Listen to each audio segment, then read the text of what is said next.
Hello, everyone, and I hope you're all well. My name is Tanner Dajne, and I'm the host of Self-Sabotage Solutions. On this podcast, it's my opportunity and my pleasure to be able to share everything I know about self-sabotage, but also to be able to share other people's self-sabotage stories. Because it's so important that we all know that no matter who we are, where we come from, or what we've experienced in life, that we're all able to overcome self-sabotage. And I'm very excited to have Corey Formica. Oh man, I totally just mess it up again. But I'm so excited to have Corey here on the line today to share her self-sabotage story and her personal struggle with long-term weight loss and overall health. And Corey, can you just please introduce yourself a little bit and then we can go into your story? Sure, Tanner. So thank you for that introduction. My name is Corey Formica. I live in Ontario, Canada. I've lived here all of my life. And I'm a lady in my 40s. I have a daughter. I'm a single parent. I'm a working mom. I came to the whole self-sabotage discovery process maybe about 2 years ago now. I had some significant things happen in my life that kind of was a total life upheaval and shook things up a bit, and then found my way sort of diving into my own issues and things that I needed to work on. And learning about self-sabotage was part of that. I think, it's great that you're doing this podcast, because I think self-sabotage is such an important topic. And I don't think a lot of people really know what it is until you start diving in and doing the work and uncovering it. Oh yeah, that's so true. I'm sure me mispronouncing your name is a little bit of self-sabotage there. But yeah, it's awesome. And thank you so much for that introduction.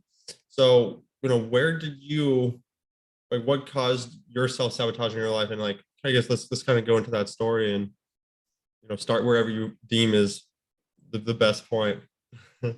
Yeah, so the biggest thing for me, weight loss has always been a struggle of mine, right from when I was a kid. So when I was really young, I was a healthy weight, but by the time I was in about grade 3, I had gotten fairly heavy, and for a lot of my life had kind of been up and down a little bit, usually on the heavier side than not. And then I guess it's about 6 years ago now, I really put a focus on my health, started to eat right and eat really clean and do all the things to get myself into a good, healthy weight loss mode where I was losing on average 1 to 2 pounds a week. So totally healthy, not any fad diets or gimmicks, just a stable protein, vegetables, carbs, but not too much carb plan, all that sort of good stuff. And had also really started to work out and got myself in the best shape of my life. I was super strong. And then kind of once I had gotten myself into really good shape, an opportunity actually came up to join a couple of high school friends who I hadn't seen since high school. And so given my age, that's going back well over, 20 years. And they had signed up to do a 5K race in Toronto. And I hadn't seen them since high school. And I thought, okay, well, I don't know anything about running, but I'll sign up. It'll be good to see them. The run was happening on a highway here that's called the Gardiner Expressway. So it's a very busy roadway in Toronto. You always go over it in cars. Like, when are you ever going to have an opportunity to actually run or walk on the Gardiner Expressway? So I signed up with them and did that, and sort of unexpectedly found myself actually enjoying running. So I went from a lady who would never even run to catch the bus if it meant I would get to work on time, to now starting to actually really enjoy running and training for runs. So I did a 5K with them. And then I kept going. And then I kind of set a goal for myself. It was coming up to my 40th birthday at the time. And so I had made a goal for myself. I was going to run a 10K by my 40th. And that was kind of my thing. And did that and kept going. And then I thought, as crazy as it sounds, like I had built myself up to about 14 kilometers at that point. Wow. And then you start thinking, well, another 7 more kilometers and I could be a half marathon runner. And so that became my next goal. And I ended up doing 2 half marathons in the fall of 2017.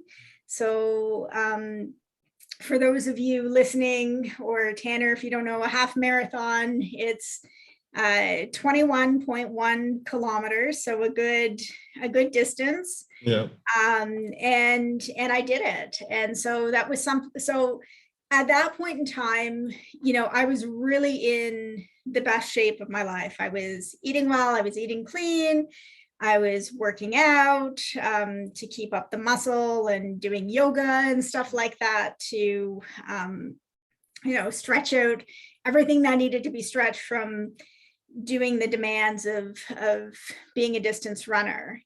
And so that was all great. And at that time, when I had decided to do those things, it was really like, I don't want to say it was easy because, putting in the consistency to do your 4 runs a week, and some of them are quite long, and eating really clean, it's not easy, but it wasn't difficult. It was just kind of like, this is what I'm doing. This is what I'm committed to doing. And I did it. And it was like, I could do it. It was fine. And then very soon after I did my second half marathon, my marriage collapsed. So I was previously married. He's now my ex-husband, but we were married for 13 years, together for a total of 17, and my marriage collapsed. And I suddenly went from this lady who had the stamina and the legs to go out there and run 21 kilometers to like, I don't even have the focus to do 10 minutes of yoga. Like it was, without going into any of the details of what happened, it's sufficient to say my whole life was completely turned upside down. And it was like I was hit by a truck, is kind of the only way I can describe that process. And so for a while, that's kind of fine. You got to deal with your stuff and get through that process. And then, all those sort of good habits started to fall away, and you do things like get together with your girlfriends, and, I certainly cried my fair share of tears over wine and cheese nights and that type of thing. And then I found, when I was trying to get back into those sort of better patterns, I just wasn't able to. And it actually went on for a couple of years. So all the weight I had lost before, I had basically gained back. So I'm still working on right now getting back to where I was, but I'm currently sitting about 35 pounds heavier than my, half marathon running days. And that's okay. I'll get there. But, a couple of years into the process, it was like, something's going on. There's something more to this, because I don't understand. Like, when I had made that commitment before to improve my health and get super fit and then do the running thing, it was just like, this is what I'm going to do. And I went out and did it. So it's like, I've got the tools. I know for my body, like, everybody's body is different. Everybody has different plans that will work for them if they want to lose weight, if that's what they want to do. So it's like, I have the tools. I know exactly what I need to eat. I know exactly what workouts are effective for me. I know I can do it. I know my body is physically capable of doing it because I've done it before, but I'm just not. And so it was kind of after a couple of years of really being stuck in that rut of just, having small little wins and then sliding right back down. That kind of really triggered for me that there had to be something more to it. And that's kind of how I came to sort of the whole concept of self-sabotage and what that was all about, and what that was all about for me, and what was going on for me, and where are those patterns and stuff, and what was happening. And so that's how I really came to that sort of discovery process. And I mean, that's been a journey. Like, I don't know what your self-sabotage process has been like, but I almost for me, it's like you start with one thing that you want to work on, and then once you kind of come to that self-sabotage thing, that is what you're doing, it's almost like opening Pandora's box, right? Because it's like, oh, but then there's this too, and oh, I see how this pattern came from childhood, or oh, this one's repeating over here, right? And it just kind of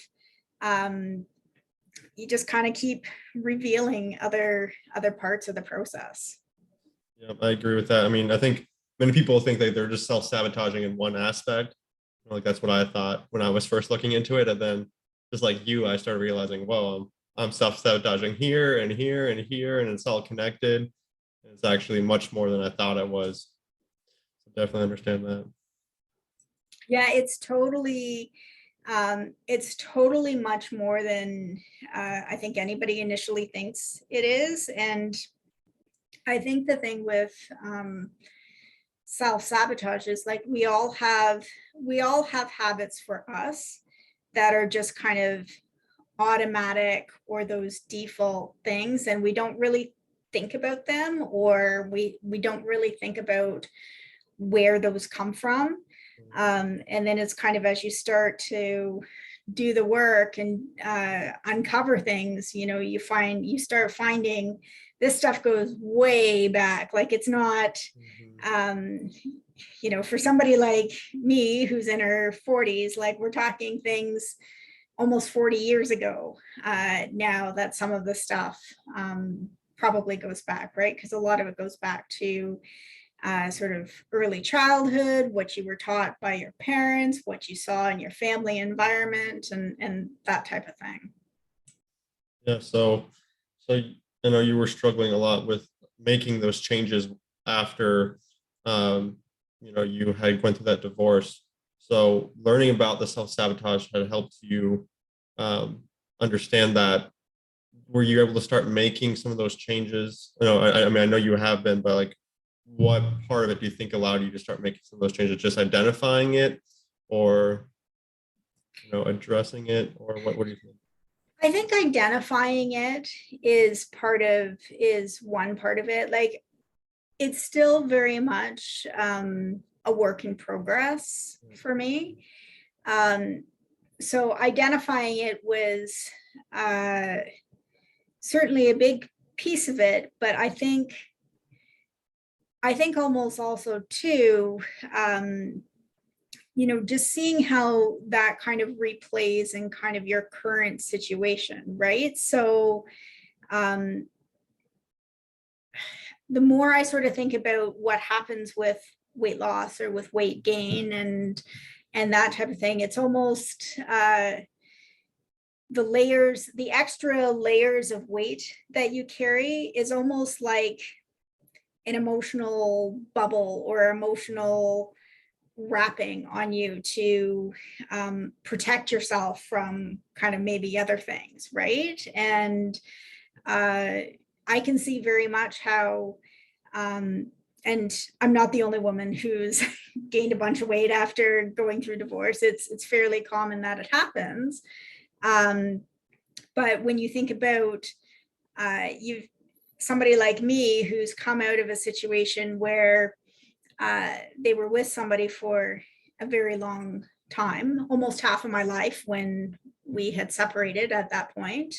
Because I met my ex-husband when I was 22, and we separated when I was 40. So that was basically half of my life was spent with this person who's no longer in my life, really, other than the fact that we share a child together.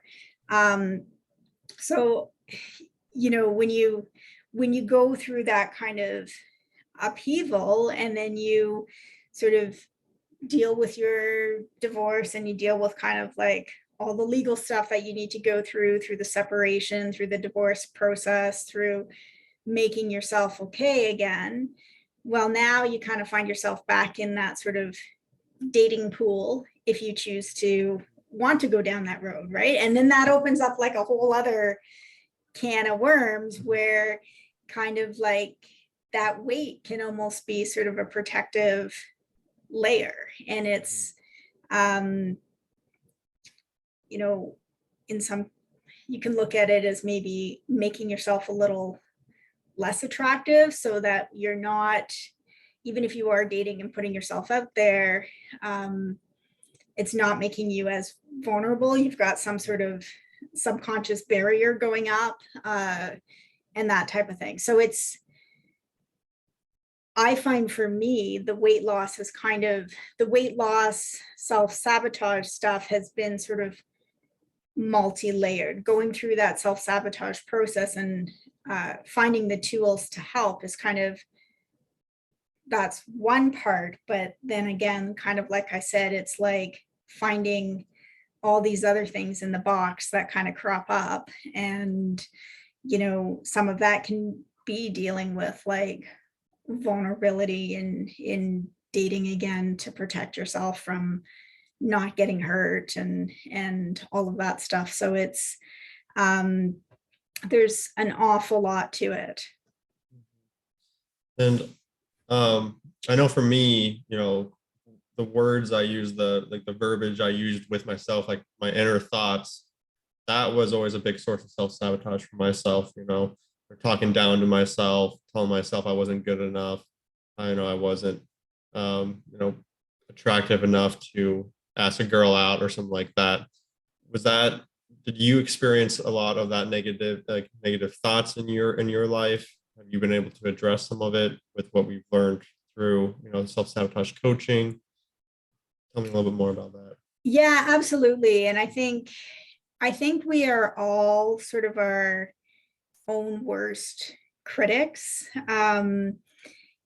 People might say stuff to us at some point in time that's negative, but I think if you look at the internal dialogue that a person says to themselves, like we're our harshest critics by far, And so, one of the biggest helpful tools for me through the self-sabotage process has really just been kind of reprogramming myself with that language. And whether that's with just positive affirmations. I see behind you, you have one right there, I am enough. And I, over in my corner here, you can't see on this other bookcase, but I have in a frame, I've got all of my affirmations, and there's probably about 20 of them written on there. And I pick that up every day, and I read them all to myself.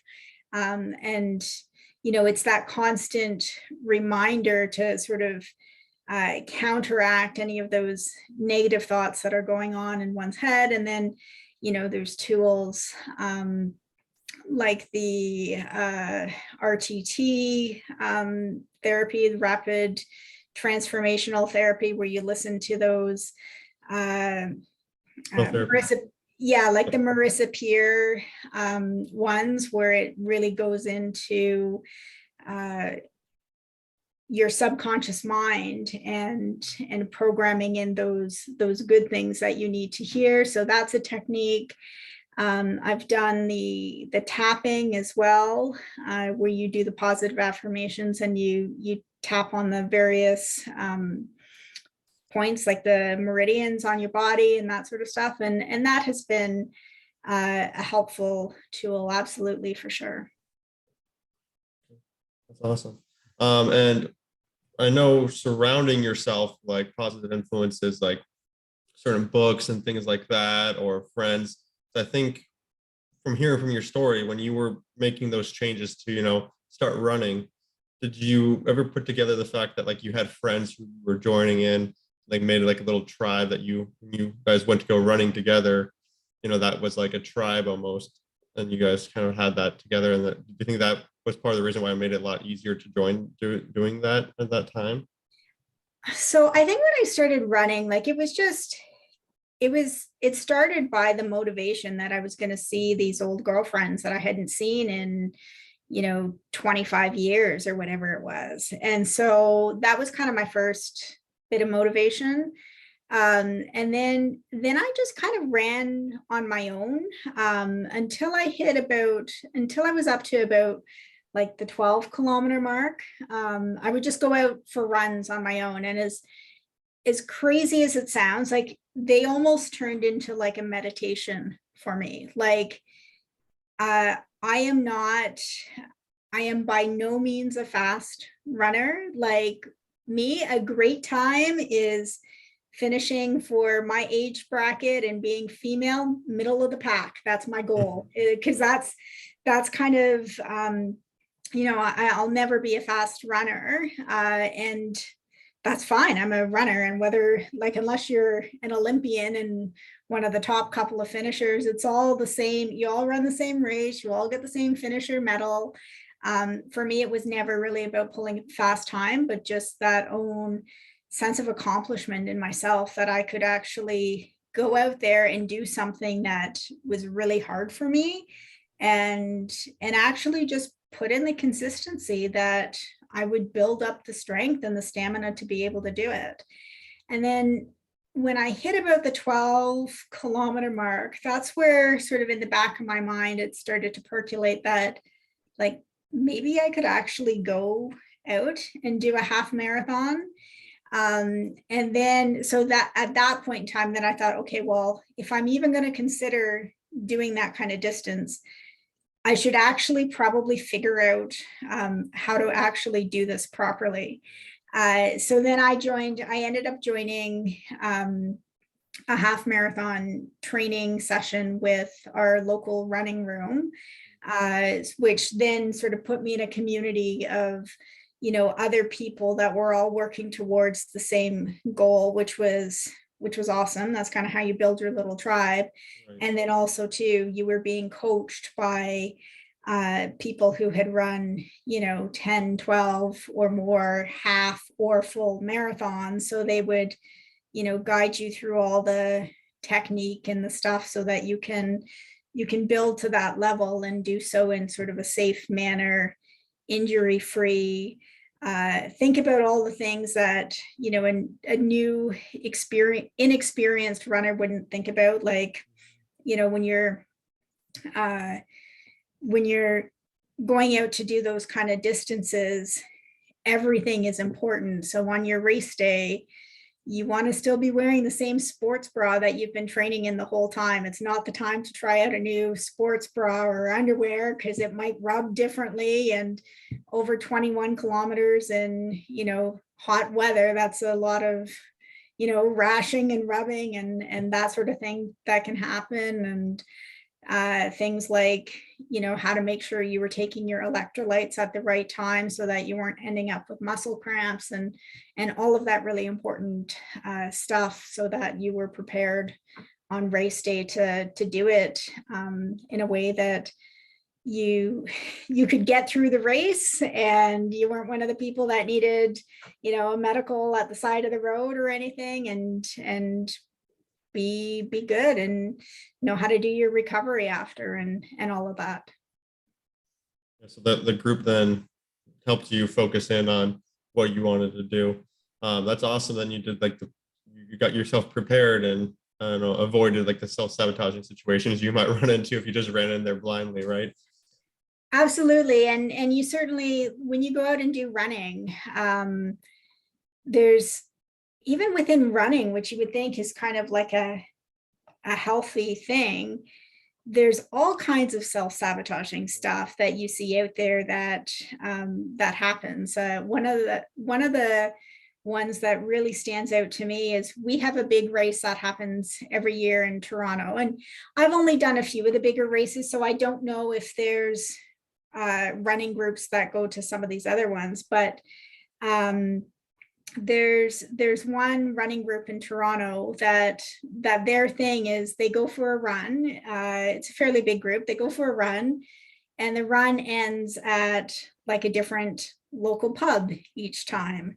And so that's their thing. They go to the pub and they drink beer, and that's part of their experience, which is like, when you think about running and, health and healthy habits, going out and drinking beer, it's kind of counteracts that.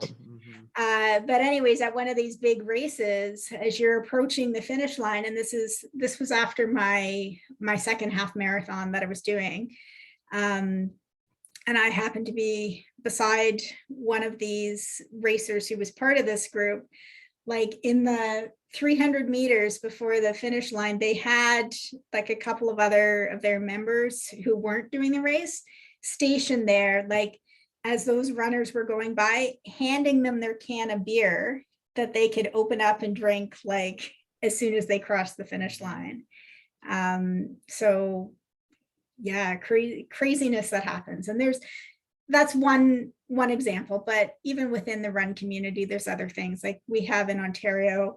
There's one race every year in May that's like a chocolate race, and like just as you would have water stations throughout races where you get your water and your Gatorade or whatever to replenish the electrolytes, like they actually have chocolate that you can have and eat in the middle of your race. And that's not exactly conducive to running either. And then, you see lots of other things. You see people going out pretty hard and running faster than they should for the weather conditions. And by the 8-kilometer mark, they're at the side of the road, sitting there waiting for a medic because they've overextended themselves and that type of thing. I was gonna mention that because I know a big thing, like a lot of people think like, oh, if I'm working out, if I'm running, it's always good, but it's like you need to take rest. You need to make sure you're not overdoing it, because you could be self-sabotaging if you're overdoing it and hurting yourself in the process. I think a lot of people don't realize that. Yeah, absolutely. And the first half marathon I did, it was in Ottawa, and as we were driving there, so there was a group of us, there was like 9 of us all going there, and this was all part of like my running group that I had gotten to know through my half marathon training. So there was a couple of carloads of us going, and as we were getting into Ottawa the day before the race, we were watching because we actually thought the race was going to be canceled. So the race was in mid-September, and Ottawa was going through a heat wave at the time. So when the race did end up going ahead as scheduled, the organizers had did some really phenomenal things to try and, add more water and misting stations and all this sort of stuff to keep racers cool. But we were racing in like 36-degree heat.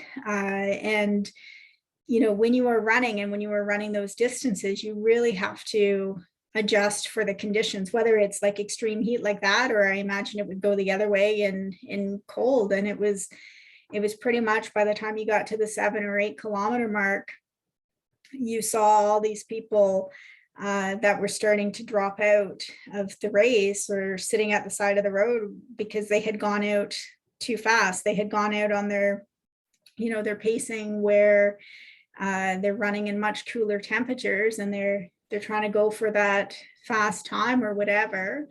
And given the conditions, they were overextending themselves. And like I said, I'm not a fast runner.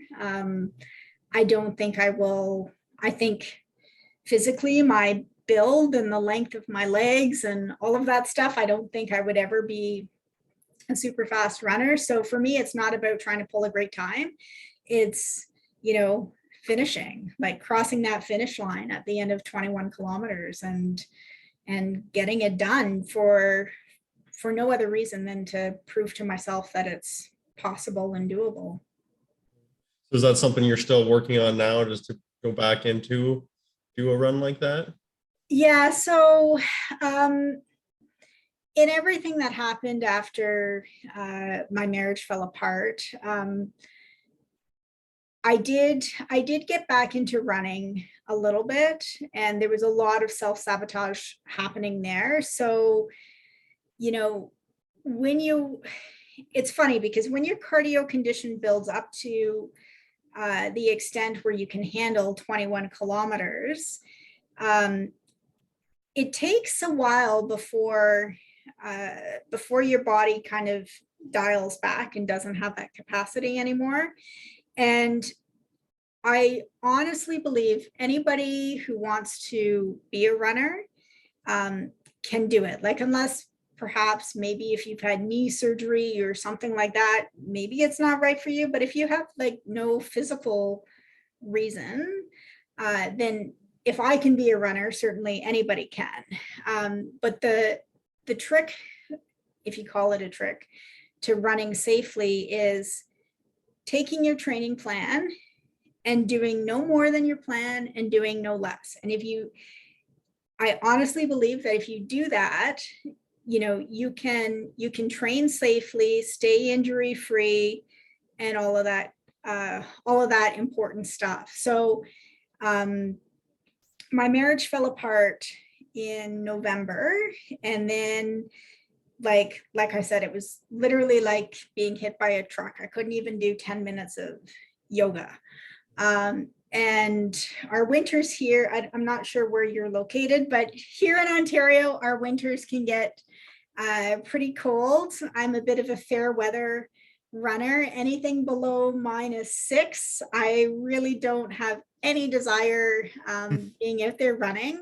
So I took the whole winter off, and then in about March, when the weather was better again and the snow and ice was melted, then I tried to get back into it, and I ended up injuring myself. And it was my own fault. I have nobody to blame but myself and my self-sabotaging habits, because I would go out with the intention of, knowing that because I hadn't run in quite a long time, I should only be running 2 to 3 kilometers at the most and calling it a day. But when I would go out to do that, my cardio level hadn't quite dropped that far low. And, previously when I had the legs to do 21 kilometers, like 3 kilometers is nothing. 3 kilometers is literally like your warm up. That's it. So I would go out with the intention of running 2 to 3 kilometers. And then I would push it to, 3 to 4 or 3 to 5, because I felt like I hadn't done anything yet. And you do that over, and you be inconsistent, and you do that. And sure enough, I ended up with the plantar fasciitis and a run injury. And it was just from not following that training plan, which I knew that I should do. So I've had a lot of injury recovery along the way. Right now, I'm not really running at all. I'm more just, I'm more working on, getting the weight off, all this extra weight that I've been carrying, getting that off, doing a lot of strength training so that I can stay injury free. And I do a lot of walking, and occasionally I'll do a very short jog, but not running yet. But I would like to be a runner again. I'm kind of in the back of I don't know if I'll do another half marathon. If I do, I will probably do one as a redemption run that I can get myself back there, and then, stick to more moderate distances like 5Ks or something like that. Makes sense. And so for you, for your health journey, I know you said you're eating somewhat well. What does that look like? Is that like organic food? You know, and how important is that? Did you start? I know you said you started dropping off that. I think once you got divorced.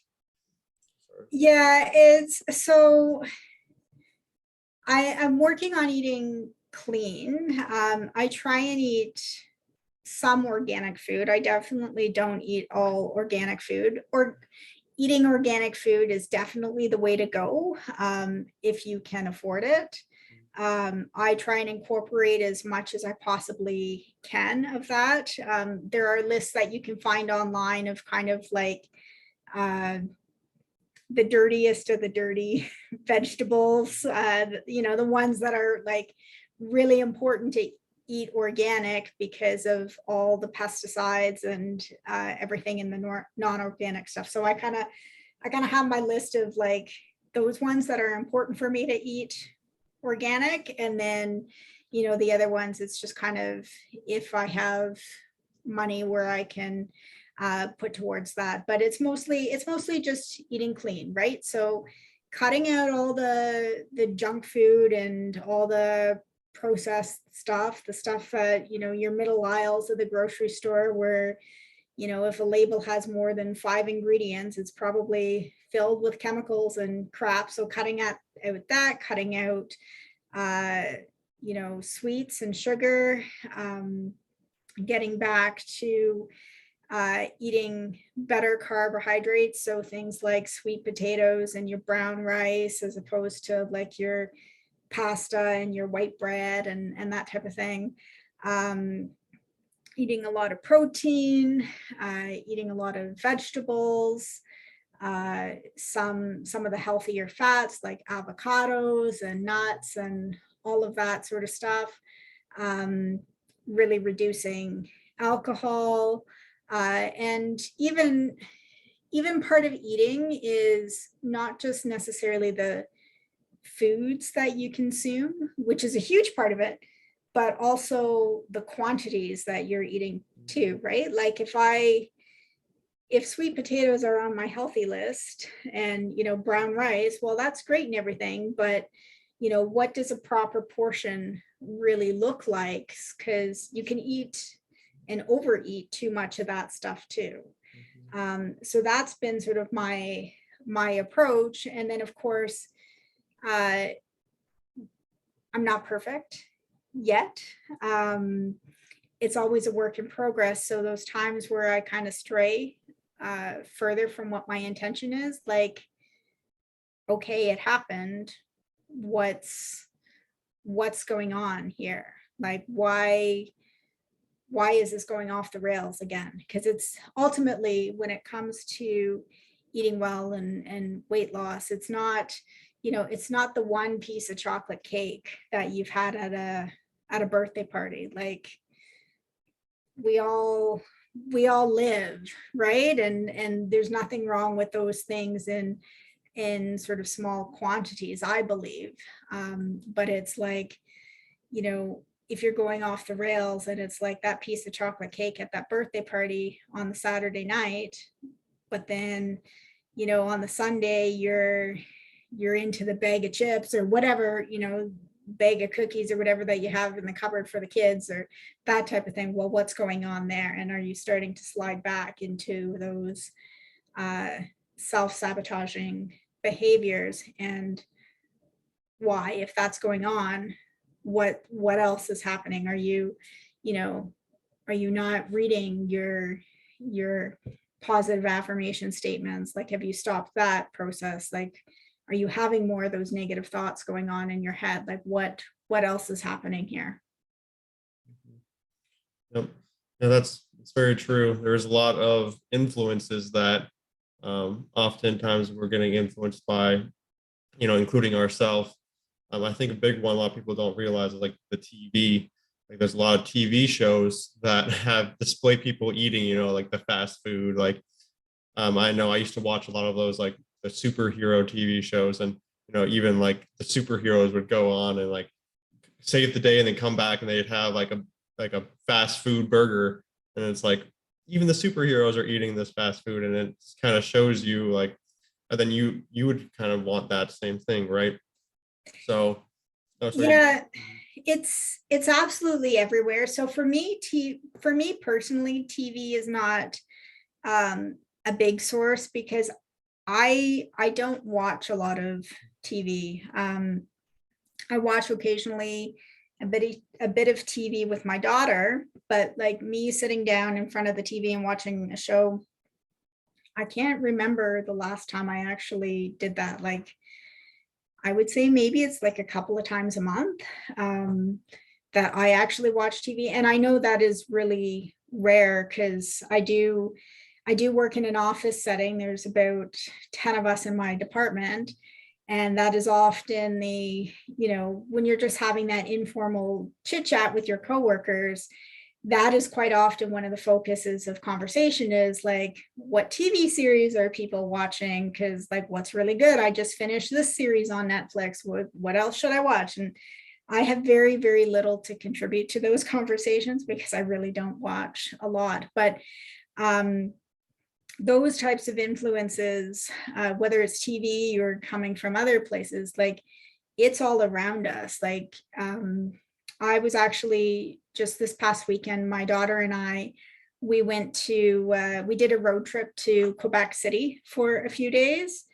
And like, even so we drove. So from where I live to Quebec City, it's a little over 700 kilometers. So we're on the road for quite a while and stopping at those rest stops along the highway. And what do you see? You go to a rest stop and every single one of them, there's a Tim Hortons, there's a Starbucks, there's like a Wendy's or an A&W or some other fast food chain. And when you're trying to eat well and you look at those menus, like there's not a lot of good options for you.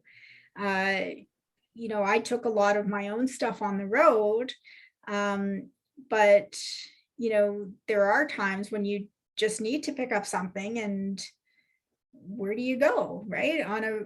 It's a little bit different when you're in the city and there's you can walk down the street to the healthier salad place. But if you are traveling and stopping at those rest stops, like your selection, it's all the same. It's all the white bagels, it's all the hamburger buns, it's all the the protein, the meat or whatever. It's chocked full of the chemicals. It's all the muffins that are filled with sugar or the juices that are filled with sugar, like all of that stuff. None of it which is actually good for you. Like there's very little.